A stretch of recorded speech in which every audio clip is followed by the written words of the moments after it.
बौद्ध जिला हरभंगा ब्लॉक पुराणा कटक थाना अंतर्गत जियाकटा एवं छत्रपुर गाँ मध्यभागे थिबा बाण गोदाम रे बड़ धरणर विस्फोरण घटी एथिरे जनकर मृत्यु होइथिबा बेले अनेक आहत होइथिबा सूचना मिली।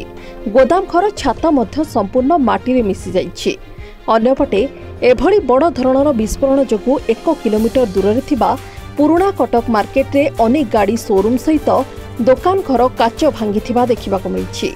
खबर पाई हरभंगा अग्निशम बाहिनी एवं पुराणा कटक पुलिस घटनास्थल में पहुंची अधिक तदंत जारी रखिछन्ति। एभली घटना परे संपृक्त गाँव में लोकों मध्य कोकुआ भय परिस्थिति सृष्टि होइछि। ब्यूरो रिपोर्ट समाज लाइव। नहीं नहीं सेमती किछि नहीं, मोर आपनको सर्विस ऊपर भरोसा अछि। मम्मा भरोसा माने कोन?